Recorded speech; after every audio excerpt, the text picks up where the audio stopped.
Welcome to Bind EduTech, and this is a continued class of the chapter that we were going through, Albert Einstein at School. पिछले video में हम लोगों ने देखा कि Albert का अपने स्कूल से निकलते वक्त मूड अच्छा नहीं था. ही was not feeling happy, he was feeling miserable. और उसका रीज़न भी बहुत अलग था. टीचर के डांट सुनने का उसको दुख नहीं था, पनिशमेंट का दुख नहीं था. दुख ये सोच करके था कि नेक्स्ट डे इसी हेटफुल प्लेस पर आना पड़ेगा. वो अपने स्कूल को हेटफुल प्लेस बोलता है. फादर से वो बोल भी नहीं सकता था कि मुझे यहाँ से ले जाएं, क्योंकि फादर का आंसर उसको पहले से पता था. फादर का आंसर क्या होता ये भी हमने पिछले वीडियो में डिस्कस किया. उसके बाद पिछले वीडियो में हम लोगों ने एल्बर्ट के लॉजिंग के बारे में पढ़ा.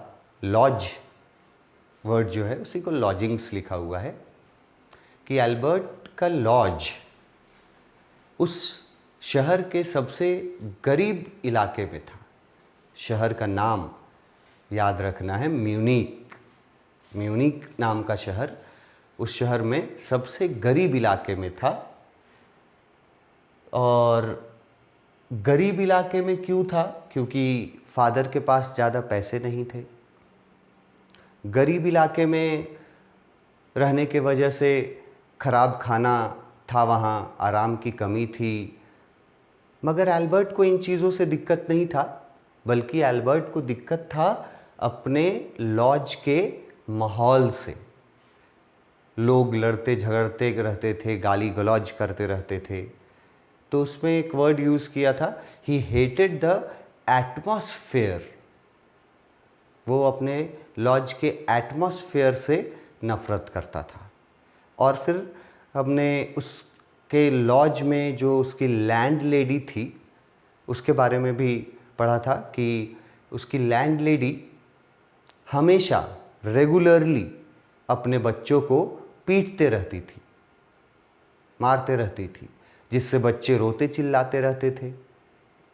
और एवरी सैटरडे, हर शनिवार, उसका हस्बैंड आता था, मतलब लैंडलॉर्ड आता था, और वो अपनी पत्नी को पीटता था.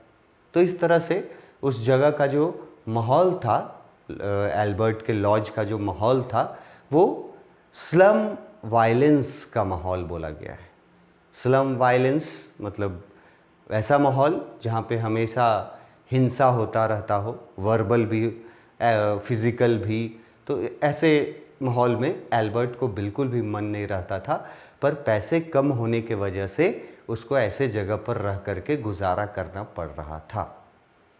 अब हम लोग और आगे बढ़ते हैं इस बुक में, स्टोरी में. अब क्या है कि अब एल्बर्ट के दोस्त का एंट्री होगा स्टोरी में. मैंने जब कैरेक्टर्स बताया था आपको इस चैप्टर का, तो मैंने बताया था कि एल्बर्ट का एकमात्र दोस्त है, एक ही दोस्त है पूरे शहर में. शहर का नाम अब हम लोगों को पता चल गया है, तो उसको थोड़ा रिपीट करते रहिएगा. म्यूनिक नाम है उस शहर का, जर्मन शहर का. तो पूरे स्कूल में और पूरे शहर में एल्बर्ट का एक ही दोस्त था, उसका नाम था यूरी.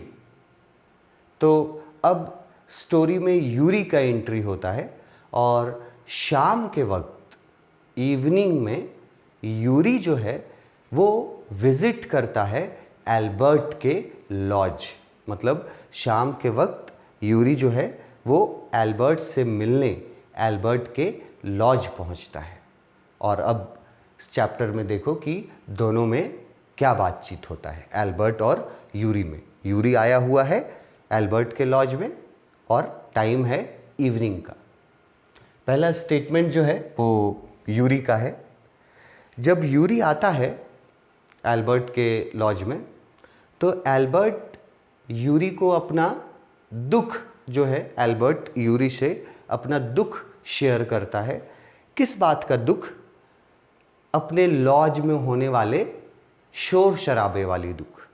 जो लॉज में जो एटमॉस्फेयर था, जो एल्बर्ट बिल्कुल पसंद नहीं करता था, उसके बारे में वो यूरी से अपना दुख शेयर करता है कि देखो यूरी, मेरे लॉज का एटमॉस्फेयर बहुत बुरा है और हमको यहाँ मन नहीं लगता है। ये सब वो शेयर करता है यूरी से। तब यूरी का क्या जवाब होता है यहाँ से बताया गया है। यूरी का स्टेटमेंट है, but at least you have a room of your own which is more than I can say, said Yuri when he called round in the evening. दोपहर के समय वो आया था तो वो बोला, एल्बर्ट का प्रॉब्लम सुनने के बाद बोला कि देखो एल्बर्ट, कम से कम तुम्हारे पास रहने के लिए अपना एक रूम तो है। You have your own room at least, लिखा हुआ है but at least you have a room of your own. तुम्हारे पास रहने के लिए, मतलब रेंट में ही, पर रहने के लिए तुम्हारे पास एक रूम तो है। तो तुम पूरे लॉज का या पूरे आसपास के नेबरहुड का क्या एटमॉस्फेयर है, उससे तुम क्यों मतलब रखते हो? तुम अपने रूम में रहो, तुमको अपने रूम से मतलब रखना चाहिए। कम से कम तुम्हारे पास रूम है। और ये बात बोलने से एक एजम्पशन हम लोग ये भी लगा सकते हैं, अनुमान लगा सकते हैं कि यूरी जहाँ रहता होगा शायद वहाँ एक स्टूडेंट के लिए एक रूम भी अवेलेबल नहीं होता होगा। ऐसा हम लोग अनुमान लगा सकते हैं, जैसा यूरी बोल रहा है कि कम से कम तुम्हारे पास रहने के लिए अपना एक अलग से कमरा तो है, तो तुम अपने रूम में रहो और बाकी लोगों से तुमको क्या मतलब है, बाकी एटमॉस्फेयर से क्या मतलब है। ये यूरी बोलता है एल्बर्ट को जब वो आता है एल्बर्ट से मिलने के लिए इवनिंग में। एल्बर्ट का जवाब क्या है? At least you live among civilised human beings even if they are all poor students, said Albert. Albert बोलता है कि यूरी, तुम हालांकि मुझसे भी थोड़ा खराब जगह पे रहते हो, लेकिन तुम जहाँ रहते हो यूरी, वहाँ के लोग जो हैं वो सिविलाइज्ड हैं।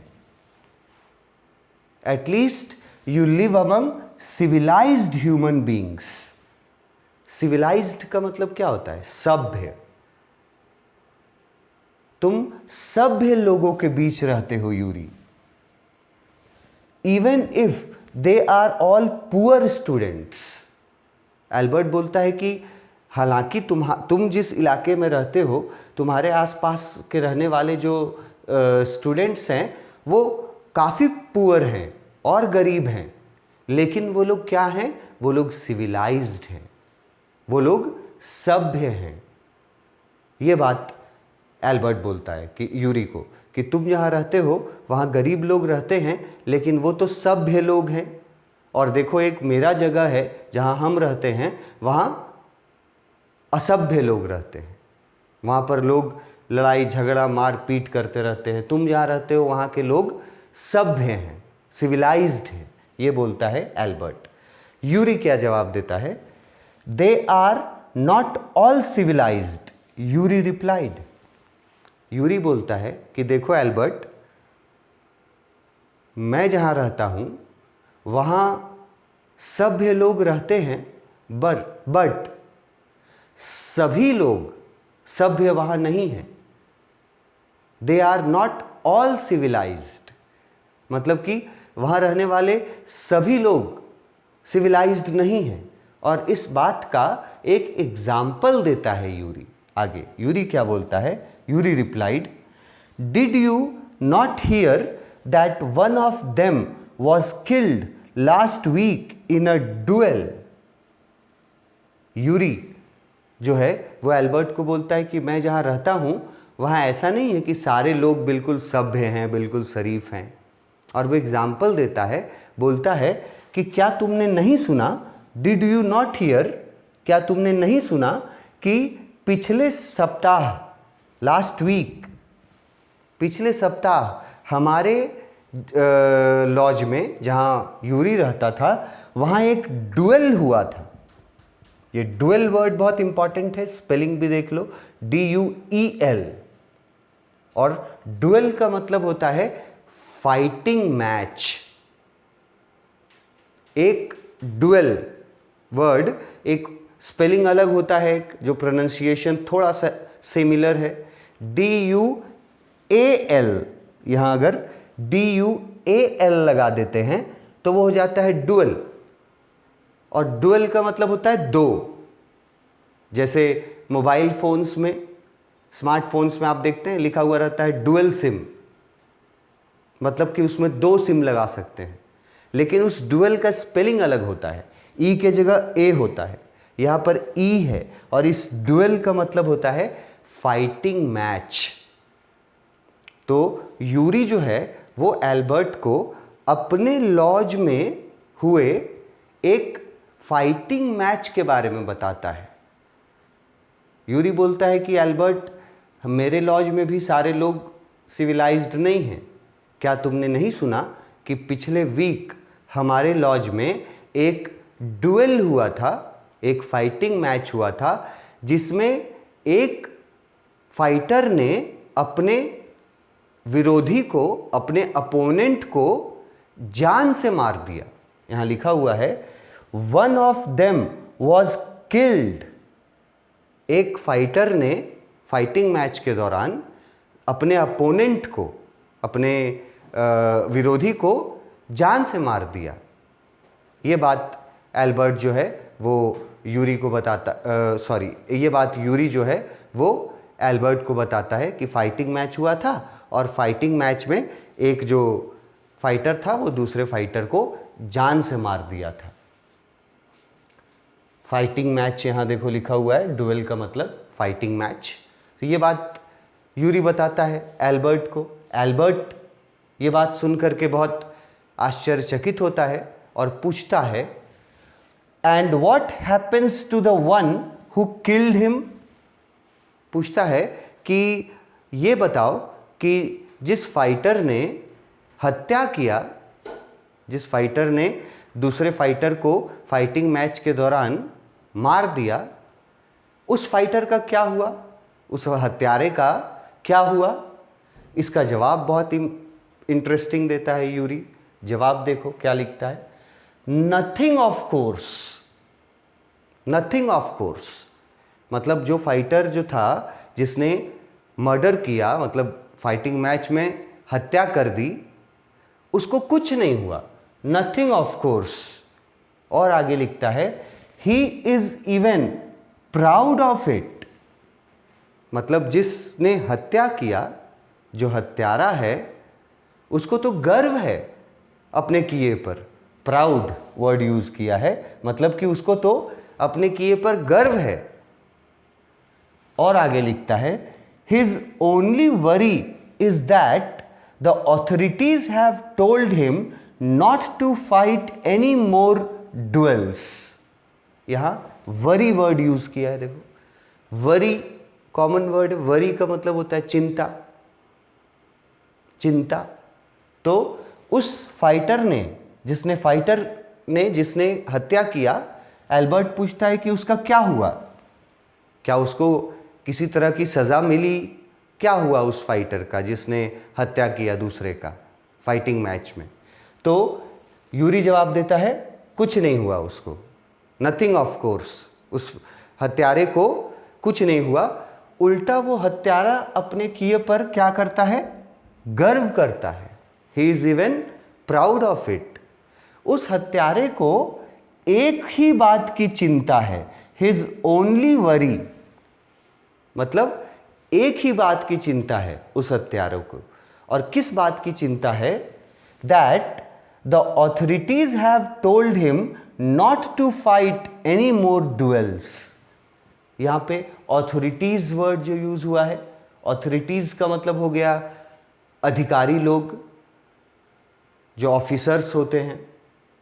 और उस हत्यारे को चिंता, वरी इस बात का है कि अधिकारियों ने उसको फ्यूचर में और किसी भी डुएल में पार्टिसिपेट करने से बैन कर दिया है, मना कर दिया है। मतलब कि उस हत्यारे को बैन होने का दुखी का चिंता था, चिंता वरी था बैन होने का, कि अब उसको और कोई डुएल में लड़ने को नहीं मिलेगा, फाइटिंग मैच में और लड़ने को नहीं मिलेगा। इस बात की चिंता थी उस हत्यारे को। और इस बात की चिंता होने के पीछे भी एक बड़ा रीज़न था, why he was worried.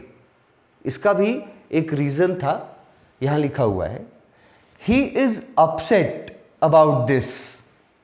Upset मतलब मूड उसका ठीक नहीं था, ये बात जान करके कि उसको और फ्यूचर में किसी भी तरह का डुएल में लड़ने का इजाज़त नहीं मिलेगा। ये बात जान करके वो फाइटर कैसा था? अपसेट था, मतलब कि ही वॉज नॉट हैप्पी। क्यों अपसेट था? Because he has not a single scar on his face to wear for the rest of life. अब यहां देखो, सिंगल स्कार, स्कार का मतलब हम लिखे हैं दाग, चेहरे पर, ऑन द फेस, चेहरे पर उसका एक भी दाग नहीं था। एक फाइटर, क्योंकि वो फाइटर था, और फाइटर के चेहरे पर अगर एक भी दाग नहीं हो तो वो फाइटर के लिए चिंता वाली बात होती है। वो फाइटर चिंतित था, वरीड था कि उसको अधिकारियों ने और आगे मैच लड़ने से बैन कर दिया है। और वो चिंता इस बात की थी क्योंकि अभी तक उसके चेहरे पर एक भी चोट का निशान नहीं था। चोट का निशान के लिए वर्ड यूज किया है स्कार, दाग नहीं था उसके चेहरे पर। As a badge of honour, दाग जो होता है किसी भी फाइटर के चेहरे पर, जो चोट का निशान होता है, स्कार जो होता है, वो बैज ऑफ ऑनर होता है उसके लिए। बैज ऑफ ऑनर का मतलब लिखे हैं सिंबल ऑफ ब्रेवरी, मतलब साहस का प्रतीक, और हिंदी में लिखे हैं सम्मान का चिन्ह। बहुत इंपॉर्टेंट है question answer point of view से ये सेक्शन भी। यूरी एल्बर्ट को अपने लॉज में हुए एक डुएल के बारे में बताता है। यूरी बोलता है कि क्या तुमको नहीं मालूम एल्बर्ट कि पिछले वीक हमारे लॉज में एक डुएल हुआ था और उस डुएल में एक फाइटर ने दूसरे फाइटर को जान से मार दिया। एल्बर्ट पूछता है कि जो हत्यारा था उसको क्या हुआ? तो यूरी का जवाब रहता है नथिंग, नथिंग ऑफ कोर्स, कुछ नहीं हुआ उसको। उल्टा वो अपने किए पर गर्व महसूस करता है और उसको चिंता इस बात की है कि उसके चेहरे पर एक भी दाग नहीं है। फाइटर के चेहरे पर, जिसको बैन कर दिया गया, उसके चेहरे पर एक भी स्कार नहीं है। स्कार, फाइटर के चेहरे पर स्कार जो होता है वो क्या होता है? वो होता है बैज ऑफ ऑनर। वो उस फाइटर के लिए सिंबल ऑफ ब्रेवरी होता है, सम्मान का चिन्ह होता है। अब उसके चेहरे पर कोई चिन्ह, स्कार तो था नहीं, और उसको अब फ्यूचर में लड़ने से भी बैन कर दिया गया था। तो अब इस बात की उस फाइटर को चिंता थी कि उसके चेहरे पर तो सम्मान का प्रतीक ही नहीं है। बाय द वे, अगर वो किसी को बताता फ्यूचर में भी अगर किसी को वो बोलता कि मैं अपने समय पर फाइटर था, मैं फाइटिंग मैचेस लड़ा करता था, मैंने इतने जीते हैं, इतने लोगों को मैंने मार दिया है, तो लोग उससे पूछते, लोग उसके चेहरे को देख करके अंदाज़ा लगाते कि इसके चेहरे पर तो एक भी चोट का निशान नहीं है, एक भी स्कार नहीं है, तो उसके बातों को विश्वास नहीं किया जाता उसकी बातों पर। इस बात की चिंता थी उस फाइटर को, उस हत्यारे को, कि उसके चेहरे पर चोट का एक भी निशान नहीं है। अगर पूछा जाएगा कि चोट का निशान नहीं होने से वो क्यों परेशान था, तो ये बात लिखना होगा, because scar is a badge of honour for a fighter. जो चोट का निशान होता है वो एक फाइटर के लिए सम्मान का चिन्ह होता है, और चोट का निशान उस फाइटर के चेहरे पर अभी तक था नहीं, और आगे उसको लड़ाई लड़ने से बैन कर दिया गया था। इसीलिए वो फाइटर अपसेट था, इसीलिए वो फाइटर वरीड था, चिंतित था। ये फाइटिंग मैच का स्टोरी जो है वो एल्बर्ट को बताता है यूरी। अब ये सुन करके एल्बर्ट का क्या रिएक्शन होता है? एल्बर्ट बोलता है, exclaimed Albert, and these are the students।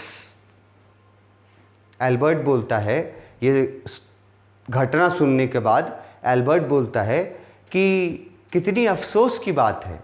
ये एक एक्सप्रेशन है जो UGH लिखा हुआ है, वो कोई वर्ड नहीं है, दैट इज़ एन एक्सप्रेशन।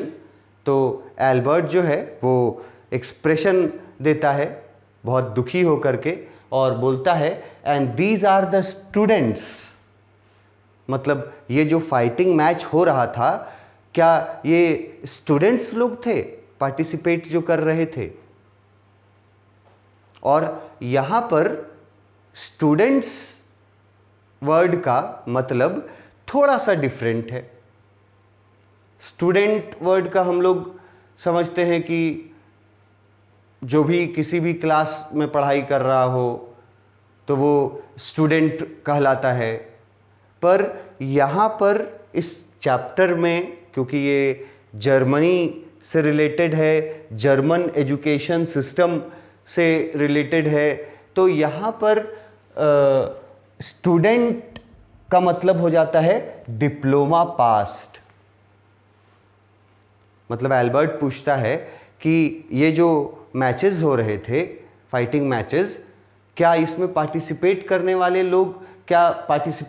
वाले लोग जो थे वो लोग स्टूडेंट थे? वर दे स्टूडेंट? मतलब क्या वो लोग डिप्लोमा पास कर चुके थे? तो यूरी उसको क्या जवाब देता है? यूरी जवाब देता है, well you will be a student one day, said Yuri. Yuri बोलता है कि हाँ, वो लोग डिप्लोमा क्वालिफाइड थे, और यूरी बोलता है कि तुम भी एल्बर्ट एक दिन स्टूडेंट बन जाओगे, मतलब तुम भी एक दिन डिप्लोमा पास कर जाओगे। ये यूरी बोलता है एल्बर्ट को। एल्बर्ट पूछता है कि क्या वो लड़ने वाले जो फाइटिंग मैच के लड़ने वाले जो स्टूडेंट थे, क्या वो लोग मतलब वर द स्टूडेंट, क्या वो स्टूडेंट थे? तो यूरी जवाब देता है, हाँ, वेल मतलब हाँ, you will be a student one day, कि एक दिन तुम भी एल्बर्ट स्टूडेंट बन जाओगे। स्टूडेंट बन जाओगे का मतलब है कि तुम भी एक दिन डिप्लोमा पास कर जाओगे। इस पर एल्बर्ट का रिमार्क देखो, बहुत इंपॉर्टेंट है। एल्बर्ट क्या बोलता है? I doubt it, said Albert ग्लमली।